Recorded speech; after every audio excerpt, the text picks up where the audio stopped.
forbidden grief. That's what women experience when they begin to grieve their abortions. When we go through a loss in life, we are surrounded by family and given support.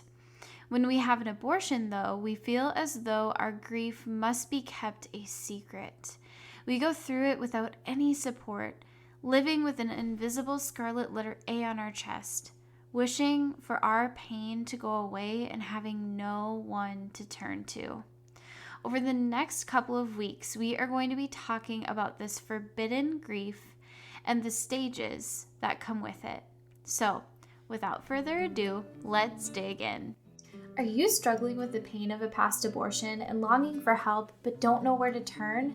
Maybe you don't struggle with the pain of a past abortion, but are longing for redemption for a sin that you think is too big and too bad. Friend, you're in the right place. I'm Brittany, a wife, mom, and post-abortive woman that is now on a mission to help other women find hope and healing through Jesus. For over 10 years, I tried to hide the pain I carried with me as a result of my choice to have an abortion when I was 17 years old. I thought for years that I had committed the one sin that was unforgivable, and I awaited punishment from God and hid this secret in the deepest depths of my soul for over a decade. After years of prompting from the Holy Spirit, I finally found redemption and hope through Jesus and was able to recognize that when He died for everyone, that meant He died for me too. Now that I am healed, God has placed a calling on my heart to go and tell. So here I am, ready to walk alongside you so that you can find true hope and healing too. If you're ready to break free from those chains and recognize that God has a true plan and purpose for you, no matter what you have done in your past, then this podcast is for you. Fill up your favorite mug with some coffee and crack open your Bible because, friend, it's time to receive the good news. Really quick before we get into today's episode, I have to remind you about our upcoming Forgiven and Set Free retreat. Now, this is an abortion recovery retreat. It's going to be in Jamestown, North Dakota, June 22nd through the 25th.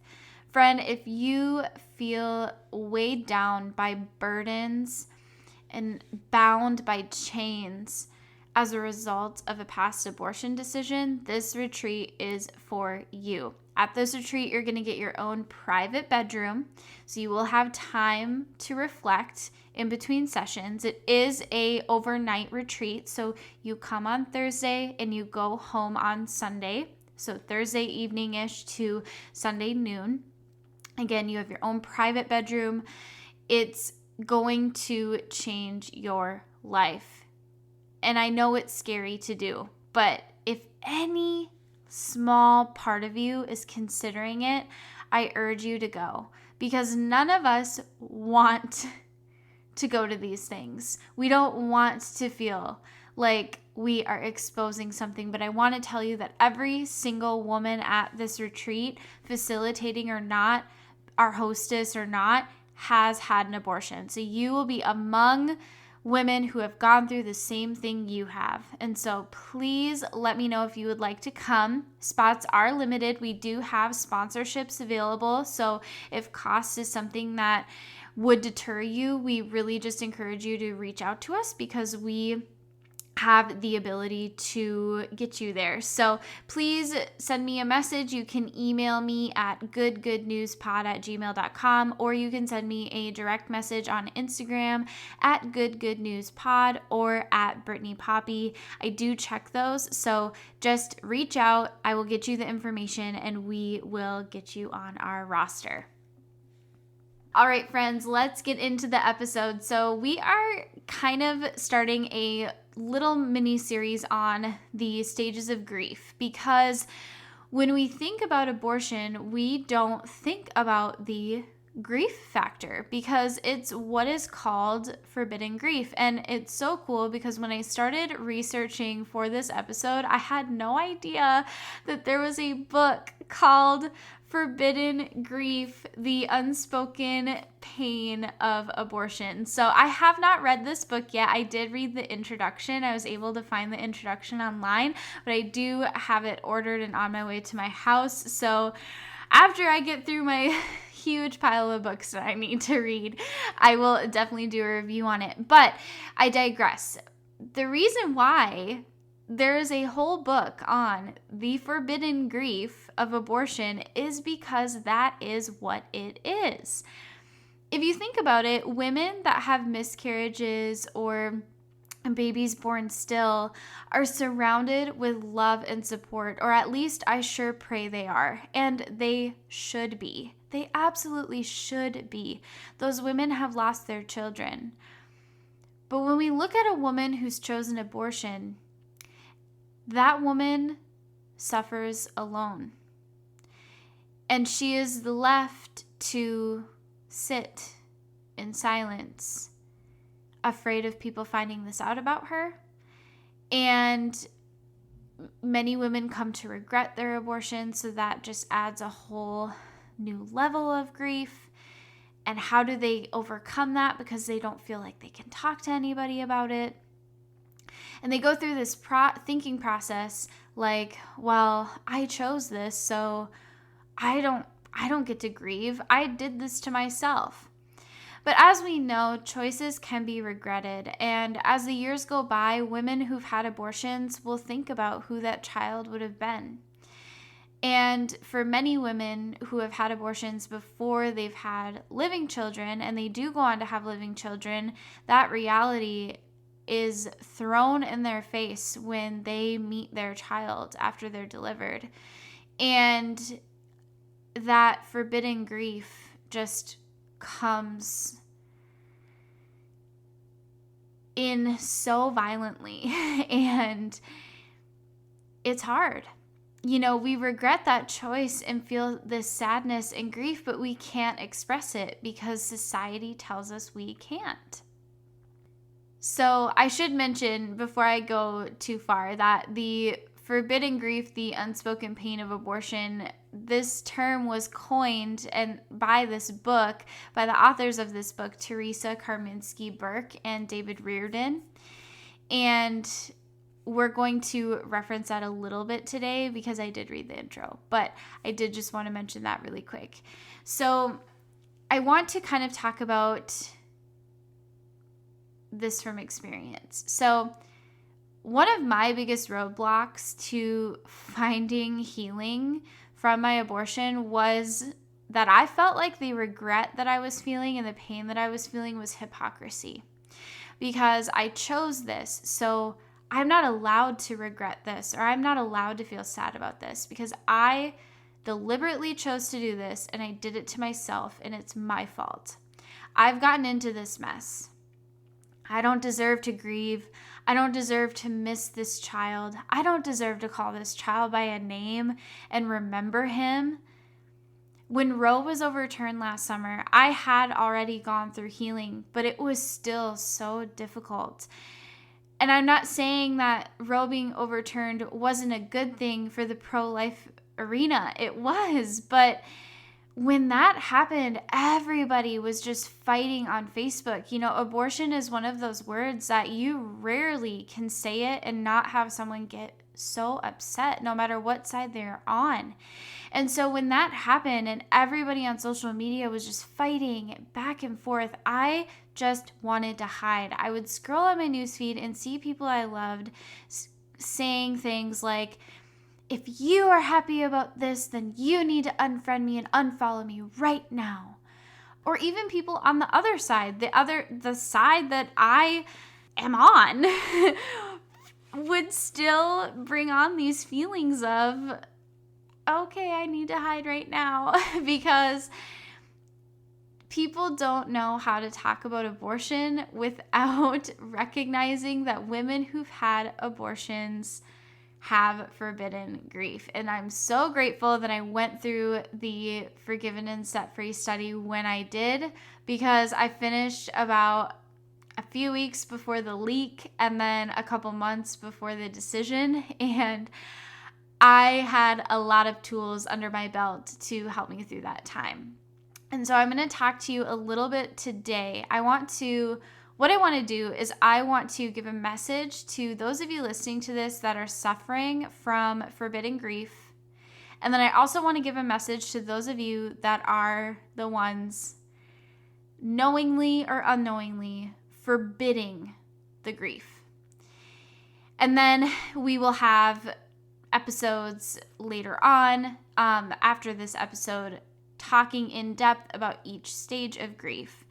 We will probably couple some of the stages into one episode, so talk about a couple stages an episode, but we're going to talk about those because I think it's important that those of us, regardless of what loss we've gone through, but especially those of us going through this forbidden grief that people are telling us we're not allowed to feel, or we're telling ourselves we're not allowed to feel, I think it's important for you to see how you still experience these stages of grief even when it's abortion. The word abortion doesn't automatically say, oh, the 5 stages of grief don't apply here. So we're going to segue into the next part of this episode, which is the message I have for those struggling with forbidden grief. You are not alone. There are thousands, if not millions, of women like you who feel the same way that you do and have no idea what to do about it. But grief is not healed by ignoring it. You can't just simply put a Band-Aid on and think that you're going to be okay. Please do not let your fear prevent you from healing this grief. The world is not important. The world's perception of you is not important. The world's opinion of what you should be doing and how you should be doing it is not important. It talks about that in the Bible. Quite frankly, if the world is doing it, it's a good indication that you should probably be doing the opposite. Unfollow the people on social media that are fighting about this in a way that is hurting you, regardless of what side they are on. Unfollow them. You don't have to unfriend them. You can unfollow somebody on Facebook without unfriending them. I've had to do that. You can do that. You have full permission to do that. You do not have to follow accounts that are going to prevent you from healing from this. If you're feeling this way, you're stuck in the denial stage of grief, and you'll never be able to move to acceptance because you think that you're forbidden from doing so. You deserve to feel whole. Please reach out to someone who will listen. You can always reach out to me.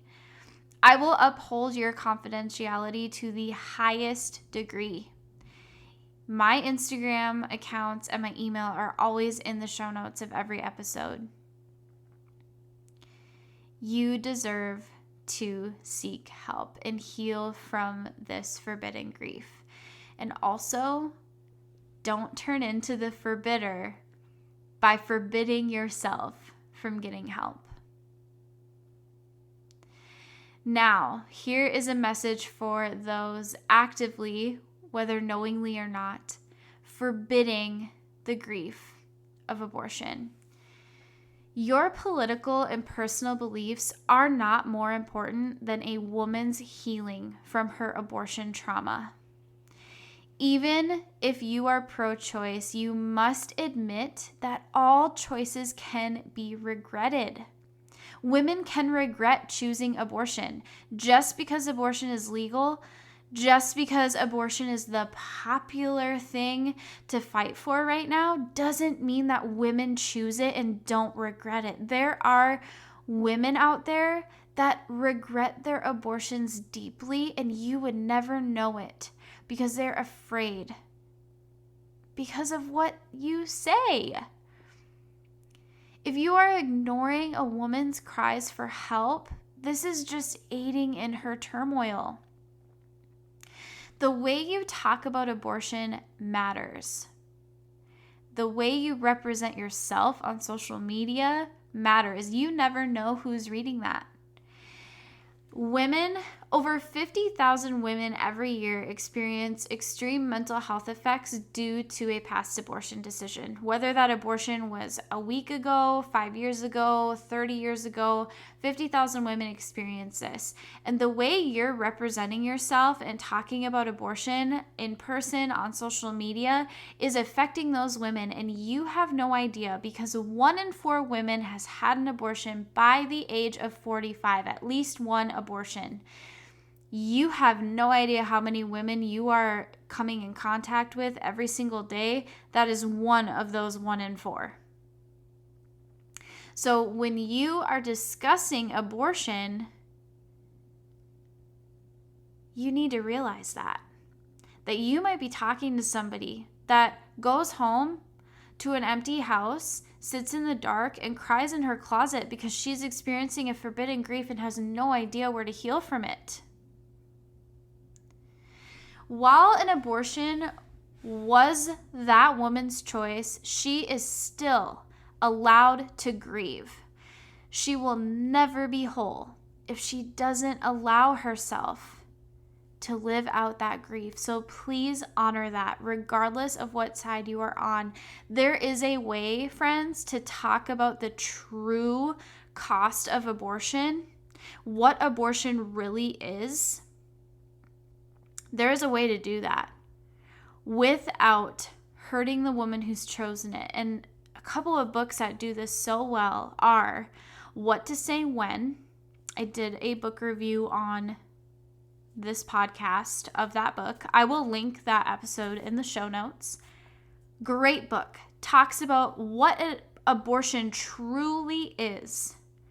I never once felt condemned when I read that book.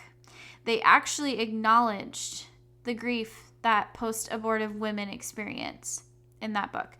Another really great book that I just finished this morning that I will do a book review on is Pro-Life or Pro-Choice. I don't have it near me, so I can't.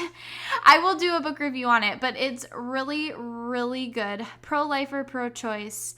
It's basically a book where there are pro-choice arguments and there's a pro-life answer to each one. So articulate, so well thought out, so well researched. Talks about what abortion truly is. Oh, it's by Randy Alcorn. Yes, I will link the book in the show notes, and then please watch for a future episode doing a review on that book.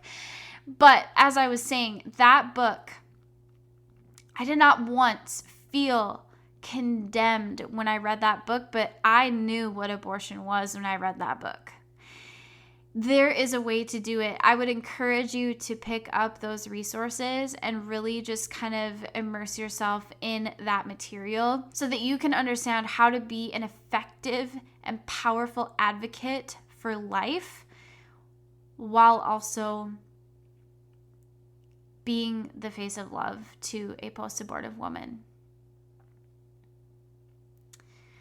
All right, friends, I truly hope you enjoyed today's episode and took away some great insights. It's a little bit of a different episode than we've done in the past, and I haven't really done a series like this before. So doing a series on the stages of grief is going to be, I was going to say fun, but I don't know if that's really fun, but it's going to be good. And I hope that you will come back and listen. And while we are going to be talking about it as in a direct relation to abortion, you may still find it helpful regardless of what kind of grief you might be dealing with right now. So again, I haven't done something like this before, but it is super important and I'm just feeling really led to do it. And so I hope you'll come back and listen. I hope you'll share with a friend. If you know a friend that has had an abortion, that has helped someone have an abortion, and they need hope and healing, I hope that you will share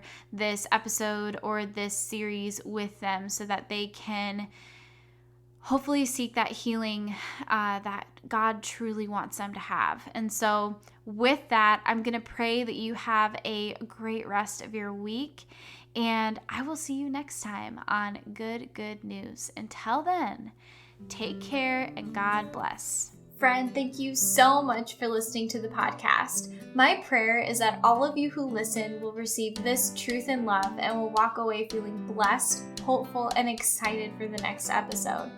Before you go, I would be so grateful if you would subscribe to the show and head to Apple Podcasts to leave us a review. Reviews are the only way I'm able to know that you are truly loving the show, and it brings me so much joy and happiness to get to hear directly from you. One last thing, if you would like to follow along with me on social media, please follow the show on Instagram at GoodNewsPod or my personal Instagram at BrittanyPoppy. I'll have these links for you in the show notes. And remember, you very well might know someone that needs this show. Spread the word if the Spirit leads, and make sure to tune in to the next episode. I can't wait to see you very soon.